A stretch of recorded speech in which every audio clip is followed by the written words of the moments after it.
o romancista russo Fyodor Dostoiévski deu vida a Notas do Subterrâneo, em 1864, uma criação considerada como uma das precursoras do existencialismo, destacando a significância da liberdade, responsabilidade e singularidade. Esta obra literária é uma joia singular, uma crítica social e uma sátira do movimento nihilista russo, ao mesmo tempo que se estabelece como um romance dotado de profundas percepções psicológicas sobre a essência humana. Não é surpreendente que Nietzsche tenha proclamado Dostoiévski, o único psicólogo de quem tenho algo a aprender, os mais belos momentos de sorte da minha vida. O embate mais prolongado e enérgico de Dostoiévski contra o movimento nihilista russo é retratado mediante um dos personagens mais sombrios e menos cativantes dentre todos os seus protagonistas, o narrador sem nome e protagonista conhecido como o Homem Subterrâneo. Por meio desse protagonista, os dilemas desesperadores nos quais ele se afunda são revelados.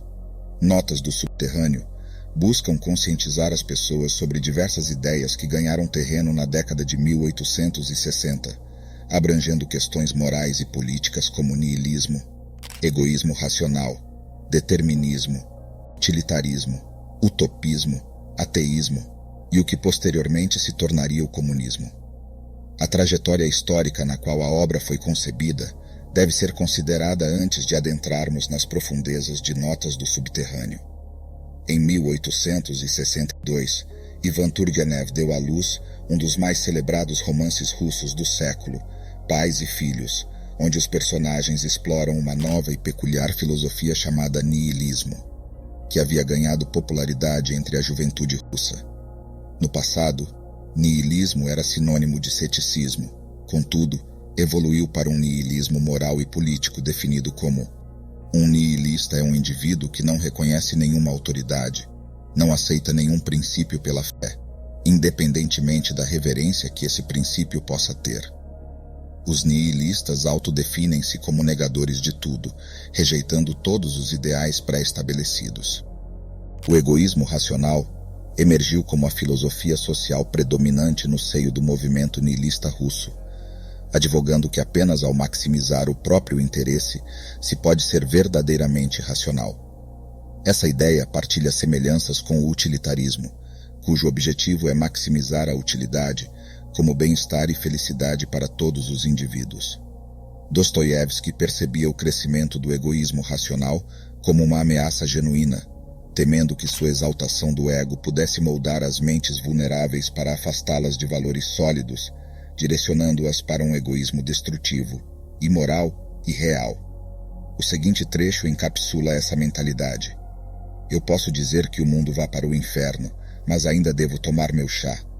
Após sua jornada pela Europa, Dostoiévski percebeu que a cultura ocidental estava fortemente impregnada de um princípio de individualidade, de isolamento, de autopreservação intensa, de egoísmo pessoal, de autodefinição em relação ao eu, colocando esse eu em oposição a toda a natureza e a todas as outras pessoas. Em contraposição, ele propugnava pelo retorno à terra, realçando o valor da família, da religião, da responsabilidade pessoal e do amor fraternal. Estes elementos uniriam as pessoas numa rede de interdependência, baseada no sacrifício mútuo. Dostoiévski advogava esse autossacrifício consciente, que não poderia ser baseado em cálculos de autointeresse. O homem subterrâneo, enquanto figura central, personifica o individualismo egoísta, considerando-se um homem educado, um intelectual moderno, mas que perdeu qualquer capacidade de compaixão altruísta. Dostoiévski, ao criar as Notas do Subterrâneo, estava de fato respondendo a Nikolai Chernyshevsky, um dos porta-vozes dos radicais russos. Chernyshevsky, por meio de seu romance O que Fazer, de 1863, defendia que o homem, apesar de sua bondade intrínseca, poderia ser moldado e corrigido pela educação, argumentando que a autossuficiência, o intelecto e o egoísmo eram meios viáveis para alcançar a felicidade. O próprio Chernyshevsky declarou: torne-se egoísta, aprenda a valorizar a si. Só então você valorizará a humanidade, pois só é capaz de valorizar a humanidade aquele que é capaz de valorizar a si. Dostoiévski refuta essa ideia por meio das palavras do homem subterrâneo, o qual, apesar de seu autoproclamado intelecto e perspicácia, é incapaz de desenvolver relacionamentos significativos e está imerso em sua própria amargura. Ele expressa sua aversão pelo utilitarismo e pelo racionalismo, alegando que o homem não é uma calculadora viva e que as fórmulas matemáticas não podem substituir as complexidades emocionais da existência humana. O homem subterrâneo se rebela contra a ideia de que o homem pode ser moldado em uma máquina racional, destituída de emoções e pulsões. Ele exalta a liberdade de escolha, mesmo que essa escolha seja autodestrutiva, considerando-a como uma afirmação da individualidade. Em Notas do Subterrâneo, a rejeição de Dostoiévski ao racionalismo e ao utilitarismo não é uma rejeição à razão em si, mas sim uma crítica à sua aplicação extrema, desumanizada e desvinculada das complexidades emocionais e espirituais da vida humana. O homem subterrâneo não está apenas criticando Chernyshevsky e o movimento nihilista, mas também está lançando um olhar atento sobre os perigos do pensamento simplista, que desconsidera o vasto espectro de experiências humanas. Em um movimento simbólico, o homem subterrâneo, que representa o individualismo e a racionalidade desenfreada, não é nomeado, permanecendo no subterrâneo da obscuridade. Ele contrasta com personagens como Raskolnikov de Crime e Castigo, que lutam com questões semelhantes, mas buscam redenção e transcendência.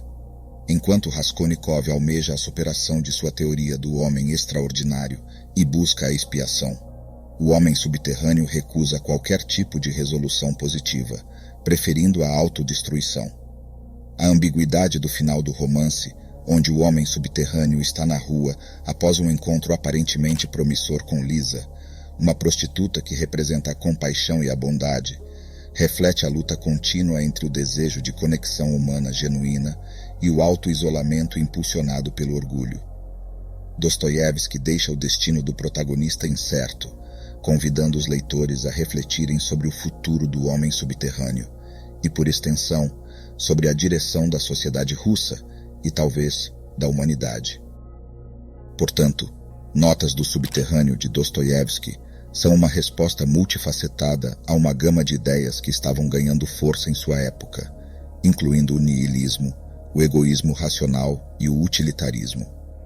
Através do personagem do homem subterrâneo e de suas reflexões, Dostoiévski oferece uma crítica profunda à desumanização da sociedade em nome da racionalidade excessiva, enquanto reivindica a importância das complexidades emocionais e espirituais da vida humana.